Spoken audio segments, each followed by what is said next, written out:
March 22 വിശ്വസ്തരാകാം. Mathai 26:36-46.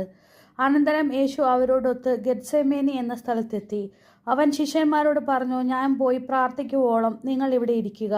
അവൻ പത്രോസിനെയും സെബദിയുടെ ഇരുപുത്രന്മാരെയും കൂടെ കൊണ്ടുപോയി ദുഃഖിക്കാനും അസ്വസ്ഥനാകാനും തുടങ്ങി.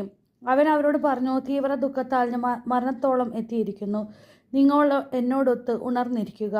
അവൻ അല്പം ദൂരം മുന്നോട്ട് ചെന്ന് കമിഴ്ന്നു വീണ് പ്രാർത്ഥിച്ചു, എൻ്റെ പിതാവേ, സാധ്യമെങ്കിൽ ഈ പാനപാത്രം എന്നിൽ നിന്ന് അകന്നു പോകട്ടെ.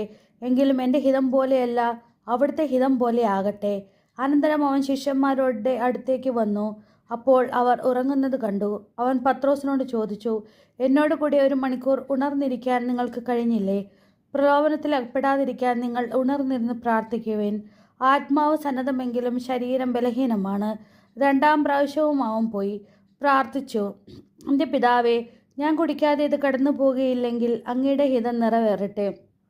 അവൻ വീണ്ടും വന്നപ്പോൾ അവർ ഉറങ്ങുന്നത് കണ്ടു. അവരുടെ കണ്ണുകൾ നിദ്രാഭാരമുള്ളവയായിരുന്നു. അവൻ അവരെ വിട്ട് 3 പ്രാവശ്യവും പോയി അതേ പ്രാർത്ഥന ആവർത്തിച്ചു. പിന്നെ അവൻ ശിഷ്യന്മാരുടെ അടുത്ത് വന്ന് പറഞ്ഞു, നിങ്ങൾ ഇപ്പോഴും ഉറങ്ങി വിശ്രമിക്കുന്നുവോ? ഇതാ സമയം അടുത്തിരിക്കുന്നു. മനുഷ്യപുത്രൻ പാപികളുടെ കൈകളിൽ ഏൽപ്പിക്കപ്പെടുന്നു. എഴുന്നേൽക്കുവിൻ, നമുക്ക് പോകാം. എന്നെ ഒറ്റുകൊടുക്കുന്നവൻ അടുത്തെത്തിയിരിക്കുന്നു. പ്രാർത്ഥന. ക്രൂശിതനായ ഈശോയെ, ഗെത്സമേൻ തോട്ടത്തിൽ രക്തം വീർത്ത് പ്രാർത്ഥിക്കുന്ന അങ്ങയെ ഞങ്ങൾ ദർശിക്കുന്നു.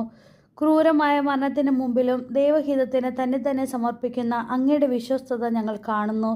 സ്നേഹം സകലതിനെയും അതിജീവിക്കുന്നുവെന്ന സത്യം അവിടുന്ന് ഞങ്ങളെ പഠിപ്പിക്കുന്നു.